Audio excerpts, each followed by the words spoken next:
جب جھانک کر دیکھا تو اس ڈول کے اندر یوسف بیٹھے ہوئے ہیں، ایک لڑکا بیٹھا ہوا ہے۔ اس نے جھانک کر دیکھا، قافلے والوں سے کہا یا بشرا ھذا غلام، اے لوگوں خوشخبری ہو، ہم پانی لینے کے لیے اس کنویں کے پاس آئے، لیکن یہ کنواں تو ویران ہے، اندھا ہے، اس کنویں میں پانی نہیں ہے، لیکن خوشخبری ہو ایک بچہ ہمیں مل گیا ہے۔ اس بچے کو نکالا گیا، یوسف کو نکالا گیا، خوش ہیں سب، چلو جلدی کرو اس بچے کو مصر کے بازار میں بیچ دیتے ہیں، ہمارے ہاتھ آ گیا ہے، ہم اس کو بیچ دیتے ہیں۔ چوری کا مال لوگ جتنی جلدی ہو نکالنا چاہتے ہیں، کوئی اس کا اصلی مالک نہ آ جائے، اس لیے کلیا چک کے علاقے میں چلے جاؤ، 20,000 روپے کا موبائل 2,000 روپے میں آپ کو مل جائے گا۔ آپ کے علاقے میں بھی ہوتا ہوگا، چوری کا مال لوگ بہت سستے میں دے کر چلے جاتے ہیں۔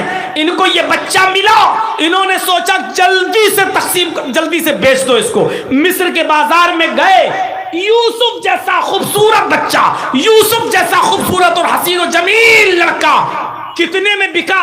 آپ تعجب کریں گے قیمت، اتنا خوبصورت بچہ، لیکن وَشَرَوْهُ بِثَمَنٍ بَخْسٍ دَرَاهِمَ مَعْدُودَةٍ، چند کھوٹے سکوں میں انہوں نے بیچ دیا۔ جو مل رہا مل جائے، جلدی سے بیچ کر بھاگو۔ قرآن نے قیمت بتائی، قرآن نے یوسف کی قیمت بتائی، کتنے میں بیچا یوسف علیہ السلام کو؟ وَشَرَوْهُ بِثَمَنٍ بَخْسٍ دَرَاهِمَ مَعْدُودَةٍ، چند گھسے پٹے، چند کھوٹے سکوں میں بیچ دیا، یعنی معمولی رقم میں بیچ دیا، لو، اور جو مل گیا لے کے چلے گئے۔ یوسف علیہ السلام کو کس نے خریدا؟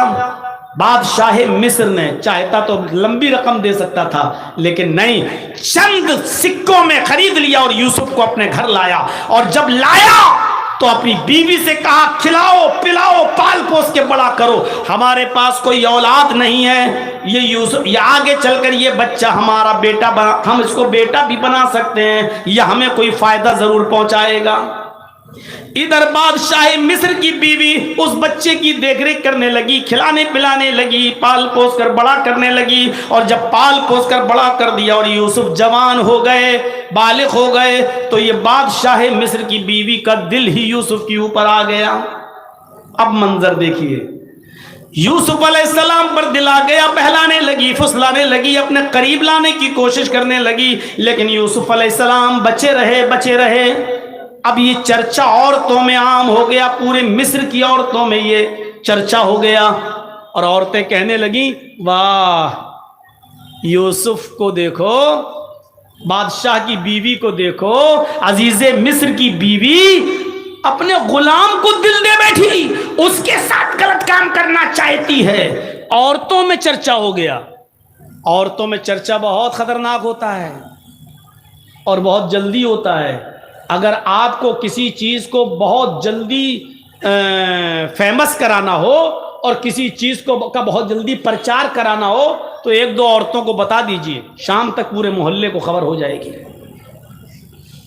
ایک آدمی تھا بیچارہ، اس شوہر، وہ ایک تربوز کاٹ کے لایا، تربوز، اور اس نے دوپٹے میں لپیٹ لیا۔ دوپٹہ جانتے نا عورتیں جو اوڑھتی ہیں، اس دوپٹے میں لپیٹ لیا۔ تربوز لال تھا تو دوپٹہ لال ہو گیا اوپر سے۔ اب وہ جب گھر میں گھسا تو بیوی نے کہا اے کیا ہے اس میں؟ اس نے کہا چپ رہو میں بتاتا ہوں، چپ چپ چپ۔ وہ گیا اور اندر جا کر ایک الماری میں اس کو رکھ دیا۔ بیوی کہتی کیا لے کے آئے ہو تم؟ اس نے اپنی بیوی سے کہا سنو، ایک آدمی سے دشمنی ہو گئی میری، میں نے اس کی گردن کاٹی ہے، اس میں ایک آدمی کا مرڈر کر کے آیا ہوں، اس کی گردن ہے، ابھی دن میں پھینکنے جاؤں گا تو پکڑا جاؤں گا، رات ہونے دو میں اس کو ندی میں پھینک کے آؤں گا، ابھی شور مت کرو، بس جاؤ تم کام میں لگ جاؤ۔ مار دیا ہم نے، ایک آدمی کا قتل کر دیا۔ یہ کیا کیا تم نے؟ تم میری بیوی ہو، کہنا نہیں کسی سے؟ نہیں، ظہر کے بعد لایا تھا تربوز، لپیٹا تھا، لال ہوا تھا دوپٹہ، الماری میں رکھا تھا، لیکن مغرب کی اذان ہوتے ہوتے پولیس گھر پہنچ گئی،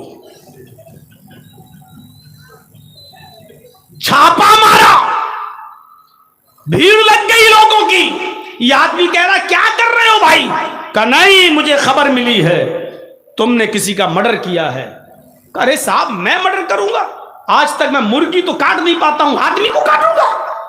کیا بات کر رہے ہو؟ تو آدمی مسکراتے ہوئے کہتا ہے کہ آپ کو جو خبر لگی ہے صاحب وہ صحیح لگی ہے، لیکن میں آپ کو اس کی حقیقت بتاتا ہوں، آؤ میرے ساتھ۔ کہ کیا؟ الماری کھولی، تربوز نکالا، دوپٹہ ہٹایا کہ صاحب یہ تربوز تھا، اب آپ دیکھ لیجئے میرا پورا گھر، کہیں گردن نہیں ملے گی۔ کہا پھر یہ کیوں کیا؟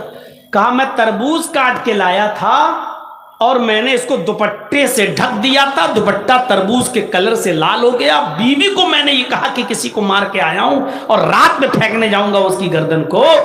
میں یہ دیکھنا چاہتا تھا کہ عورتوں کا پیٹ کتنا مضبوط ہوتا ہے، میں یہ دیکھنا چاہتا تھا کہ کوئی راز کی بات اپنی بیوی کو بتانا چاہیے کہ نہیں بتانا چاہیے، بس میں یہ اندازہ لگانا چاہتا تھا، اور میں بخوبی واقف ہو گیا ہوں کہ اب میں کتنا اپنی بیوی سے کوئی بات شیئر کروں گا اور کتنا نہیں کروں گا، بس یہی بس ایک چیز تھی میرے اندر۔ پولیس والوں نے کہا چھوڑ تو دیا 2-4 تھپڑ مار کے، کہا کمینہ پریشان کر رہا، لیکن واقعی تم نے صحیح کیا ہے، واقعی عورتوں سے کوئی بات شیئر نہیں کرنا چاہیے۔ بتائیے اس کتنی خاموشی کے ساتھ اس نے رکھا، اور شام تک پولیس آ گئی۔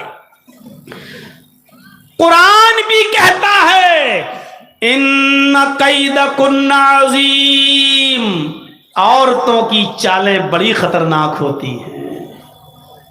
اب قرآن کی بات کون جھٹلائے گا؟ ہماری ماں بہن پہلی بات تو سنی نہیں رہی ہوں گی، اچھا ہے بیچاری وہ اپنا کپڑا دکھائیں، ساڑی دکھائیں، چپل دکھائیں، زیور دکھائیں، اب رات کے 2 بجے کون بیچارہ سنے گی ہماری بات؟ اب ان کو فرصت ہی مل جائے اپنا کپڑا اور سینڈل اور چپل دکھانے سے، یہی بہت بڑی بات ہے۔ لیکن جو سن رہی ہیں وہ سنیں، غصہ نہ ہو میرے اوپر۔ قرآن نے کہا ان کیدکن عظیم، عورتوں کی چالیں بڑی خطرناک ہوتی ہیں۔ اب عورتوں میں چرچا ہو گیا مصر کے اندر، لو بادشاہ مصر کی بیوی نے اپنے غلام کو دل دے دیا، اپنے 2 کوڑی کے غلام کو۔ اب بادشاہ کی بیوی کو بڑا برا لگا کہ کمبخت میرے بارے میں ایسی باتیں کر رہی ہیں، ان کو کیا معلوم یوسف کتنے خوبصورت ہیں۔ کہا اچھا چلو، اب دیکھیے ایک اور چال چلی بادشاہ مصر کی بیوی نے۔ کیا چال چلی؟ ساری عورتوں کو بلایا، دعوت دے دی، دسترخوان لگا دیا، سب کے سامنے پھل رکھ دیے اور چھری رکھ دی، لو پھل کاٹو اور کھاؤ۔ یہ بھی ایک چال تھی۔ عورتوں نے چھری اٹھائی اور پھل کاٹ کاٹ کے کھانے لگی۔ یوسف سے کہا بادشاہ مصر کی بیوی نے، یوسف ان عورتوں کے سامنے سے گزر جاؤ۔ اور جب بادشاہ مصر کی بیوی کی بات مان کر یوسف جب ان عورتوں کے سامنے سے گزرے، اور مصر کی عورتوں نے جب یوسف کو دیکھا تو پھل کاٹ رہی تھی، انگلی کٹنے لگی۔ کبھی کبھی آپ دیوار پہ تیز سر مار دیں تو اس وقت آپ کو تکلیف نہیں ہوگی، آدھے گھنٹے کے بعد درد ہوگا۔ اوف، کبھی کبھی اچانک آپ کو چوٹ لگ جائے تو اس وقت وہ جگہ سن ہو جاتی ہے، آپ کو تکلیف نہیں ہوگی، بعد میں تکلیف ہوتی ہے۔ عورتوں نے ادھر یوسف کو دیکھا تو انگلیاں کاٹ دی، اور ایسے نہیں کٹی، نہیں، قرآن کہتا قطعنا ایدیہن، انگلی کٹی نہیں، ٹکڑے ٹکڑے ہو گئی، ادھر سے کٹی، ادھر سے کٹی، ادھر سے کٹی، گرنے لگی۔ قطع یقطع کے معنی کاٹنا، اور قطع یقطع تختی کے معنی ہوتے ٹکڑے ٹکڑے کرنا۔ ان عورتوں نے اپنی انگلیوں کے ٹکڑے ٹکڑے کر دیے۔ الفاظ کی زیادتی معنی کی زیادتی پر دلالت کرتی ہے، کئی جگہ سے ان کی انگلیاں کٹ گئیں اور ان کو تکلیف ہی نہیں ہو رہی ہیں، انگلیاں کٹ کے گر رہی ہیں، اور یوسف کی خوبصورتی دیکھ کر وہ دیوانی ہو گئی۔ اور قرآن کہتا ہے چیخ پڑی ما ھذا بشر، یہ انسان ہے ہی نہیں، یہ انسان نہیں ہے۔ ارے انسان نہیں تو کون؟